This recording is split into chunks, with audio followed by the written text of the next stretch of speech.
Paul Krugman writes, on Manhattan's 7th Avenue, near the corner of 39th Street, there's a larger-than-life statue of a garment worker, a man wearing a skull cap, hunched over a sewing machine. The statue is a tribute to the local history. It stands in the middle of what's still called the garment district.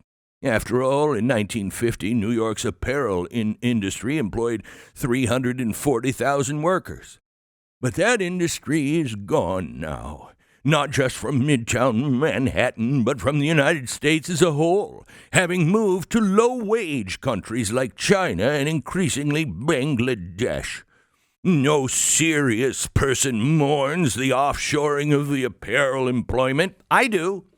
As somebody who'd like to wear American clothing, who has tried to help save the Cone Denim Company, which made the best denim in the world, they're out. You know why? Can't afford to make it here. You know why? Because we offshored everything. You know why? Because we're stupid. That's why. So I actually do mourn that, but I don't really count in Paul's world. But I digress. For a poor nation like Bangladesh, apparel jobs are a big step up from the alternatives. Even in our heyday, mostly it only employed immigrants who, despite being represented by powerful unions, were paid low wages and often faced harsh working conditions. Oh, wait a minute. Let me see if I get this right. What about your insistence of keeping illegals here because they will work for low-paying jobs? You remember? Jobs Americans won't do. So are you now saying we want to get rid of all those low-paying jobs that Americans won't do? I mean, I'm not with you, Paul. I'm just trying to understand your reasoning here. I mean, have you changed your mind on that? Is there no one in America that would gladly take a sewing job over scrubbing toilets in a hotel? Nobody? As I said, no serious person wants the apparel industry to come back. Again, but Donald Trump's economic team aren't serious people. This coming from the biggest clown of my lifetime. Last week, Howard Lutnick, the Commerce Secretary, went on CNBC to declare that Trump's tariffs will bring back U.S. production of T-shirts and sneakers and towels. The host just started laughing at him because we all know better than he does. And there's no reason to believe that either he or his boss think this was a joke. And their nostalgia for industries of the past seems to be matched by surprising hostility towards the industries of the future. Okay. All right, now we're starting to get good. Again, first, are hardworking dishwashers, fruit pickers, lawn maintenance, or service-style jobs for people just like you, Paul, that will hire people at a lower wage because they're illegal and you can get away with anything you want. Oops, I mean, you can help them achieve the American dream. A lot of people don't know that I'm a painter, and I gave up painting because of demoralizing pain in my hands. I was losing hope. If pain keeps you from really living, I urge you to do what I did. Try Relief Factor.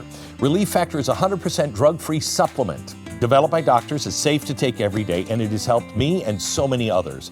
You can try their 3-week quick start right now, $19.95 at relieffactor.com.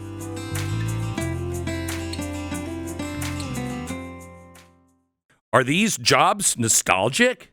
Because with the onset of AI in the next few years, I think they are.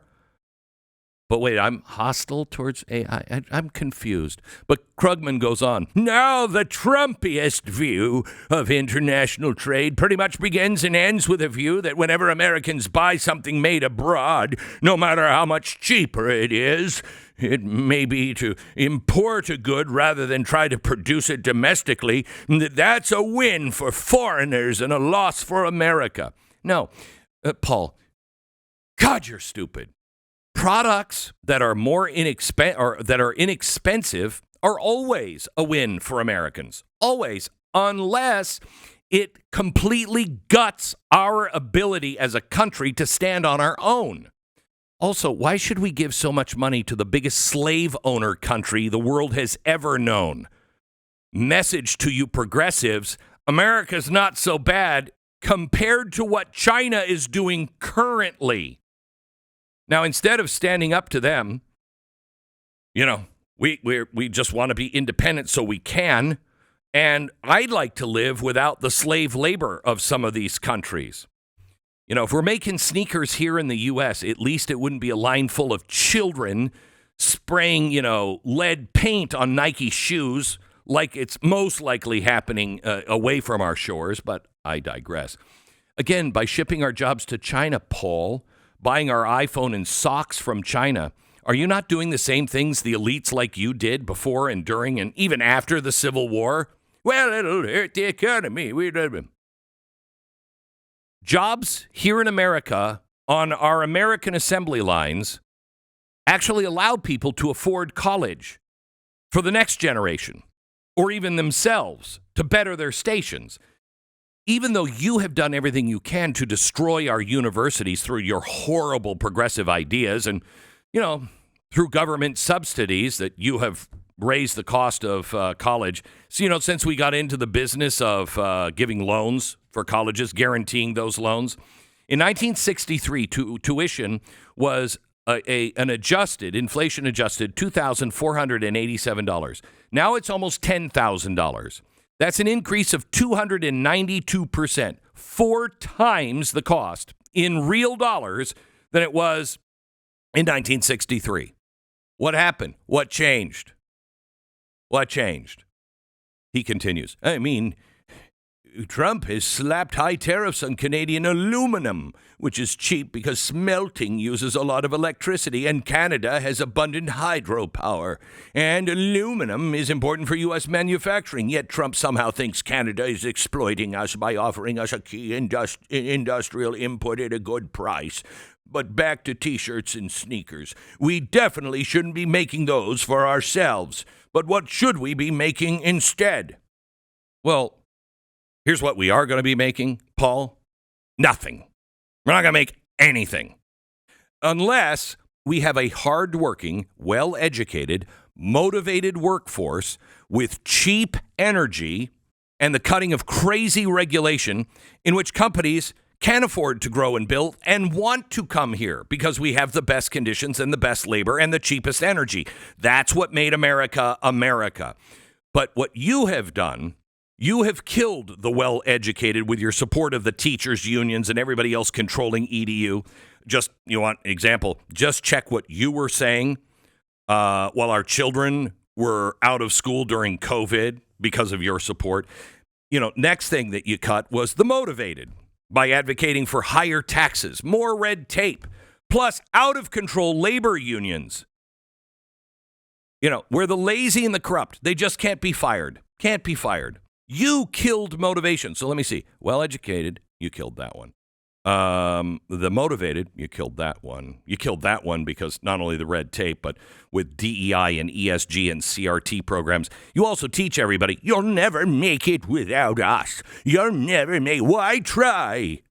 You've killed everything. And do I even need to remind you of your anti-cheap energy lectures and your love, the growth of government regulation? Because, oh my gosh, we have to get rid of our hydroelectric power here and take those dams down because that's so colonial. Oh my gosh. Can't take this guy. Well, free trade purist would answer whatever the market decides. Let private firms figure out what's profitable to make in America. And even if you aren't a free trade purist, you have to admit the government doesn't have a great record of picking winners. Oh my gosh. Have you just admitted this out loud without even knowing this? Your support for the Green New Deal, support for things like, I don't know, Solyndra? Did I miss an op-ed where you're like, hey boy, that was a mistake? Yet I, like many economists, have come around to the view. Listen to this one. This is his big announcement. This is his big change in his life. Well, I've come around to the view that maybe we should engage in a limited amount of industrial policy using subsidies. Oh, wow, Paul, the heavens have opened up for you. You've finally come around to the idea of government subsidies. How refreshing from you. What a shock. What an unbelievable turnaround for you. You mean to tell me that you've gone from a supporter of the public-private partnerships, the Green New Deal that just funds entire sectors, big government programs, to now somebody who can finally embrace the idea of government bailing out failures. Wow. Making partners with private corporations, with our government using the little guy's tax dollars to give to the billion-dollar companies money from the average person, the average working man and woman, right to the billionaire. Wow, you have come so far, Paul. You really have. Good for you. You know, there are two big reasons limited industrial policy is back in vogue. That word isn't even in vogue. One is that it's become increasingly clear that there are important positive spillovers between technology firms. Silicon Valley is now more than the sum of the individual companies located in south of San Francisco. It's kind of an industrial ecosystem of shared services, a pool of skilled workers, and an exchange of knowledge. Oh, Paul, you mean like every other industry somehow? But this one is different? I mean, other than Silicon Valley being originally funded by the DOD, CIA, and the federal government, how is this different? You know, again, other than it was the greatest concentration of wealth perhaps ever in the history of man. Think of that. Silicon Valley, probably the greatest collection of wealth in the history of all mankind. We got to get the government in there to help those poor, starving billionaires. Aren't these the titans, the billionaires? Are they somehow different than the titan and billionaires that have to pay their fair share and who are unelected fascists like Elon Musk? I mean, I'm so confused, Paul.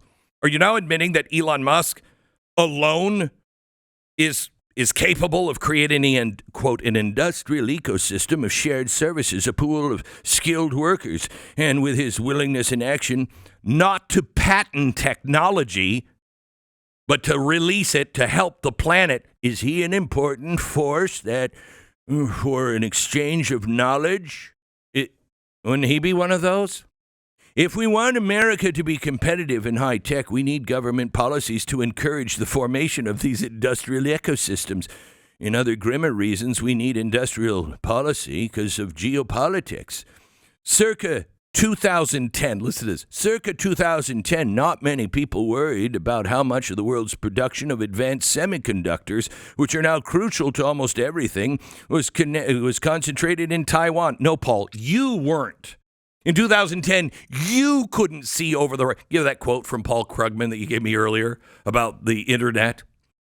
I mean, you were the one that wasn't concerned about semiconductors and high-powered chips. 1998, the growth of the internet will slow drastically as the flaw in Metcalfe's law, which states that the number of potential connections in a network is proportional to the square of the number of participants, becomes apparent. Most people have nothing to say to each other. By 2005 or so, it will become clear that the internet's impact on the economy has been no greater than the fax machines. Oh, my God. That's so good. Well, forget about that. Now we know the age of large-scale warfare isn't over. And it's dangerous to rely on crucial products and industrial clusters easily threatened by potential adversaries. That paragraph, just that, Paul, proves everything else you've said in your stupid op-ed to be absolutely the opposite. Or may I just say, duh, and duh. These realizations lay behind one of the Biden administration's two major pieces of industrial policy legislation, the CHIPS and Science Act, designed to encourage production. Unlike the Inflation Reduction Act, which sought to use industrial policy to fight climate change, the CHIPS Act has had a substantial bipartisan support. Yeah, it did. It did. As did slavery in the 1800s. As did the rounding up of the Japanese under another progressive president. In fact, wow, so did men can actually be women just a couple of years ago. Doesn't make it true, Paul. Even though in an era of intense partisanship, a significant number of Republicans were willing to back the effort. But during his speech to Congress last week, Trump veered off into a demand that Congress would repeal that act. It's not clear what he has against the CHIPS Act, although according to the New York Times, many semiconductor companies attribute his hostility simply to personal animus toward former President Biden. Yep, You can't think of another thing that might make him against the CHIP Act. It's weird, Paul. I went to an expert I trust more than you, Grok, and asked it, besides personal animus, why might the president be against the CHIPS Act? No, I share that answer with you, Paul. I can't figure it out other than his personal animus against former President Biden, why he would be against the CHIPS Act. Mm-hmm. Thank you, Paul Krugman. So I just went to Grok and I said, is there another reason besides personal animus that President Trump might be against the CHIPS Act? Here's what Grok told me today. Cost and perceived wastefulness. Trump has described the CHIPS Act as a horrible, horrible thing that involves giving hundreds of billions of dollars to companies without sufficient return. From this perspective, he might view the $52.7 billion in subsidies plus additional lending authority as an inefficient use of taxpayer money. If his goal is to save America, he could argue these funds might be better directed elsewhere. 2, preference over tariffs for subsidies. Trump has constantly advocated for tariffs as a tool to incentivize domestic manufacturing, claiming that they could achieve the same outcome as the CHIPS Act, bringing the semiconductor production to the United States without the government spending any tax dollars. Let me point to Taiwan Semiconductor Manufacturing Company increasing its U.S. investment as evidence that these tariffs, or the threat of them, are working. From his viewpoint, this approach avoids handing out money to wealthy corporations, aligning with a belief that market pressure is more a sustainable way to bolster American industry. 3, skepticism of corporate giveaways. I don't know. Paul, that sounds like something that you would say as you're sipping your country time lemonade there on the porch in your rocking chair thinking, I'm so smart.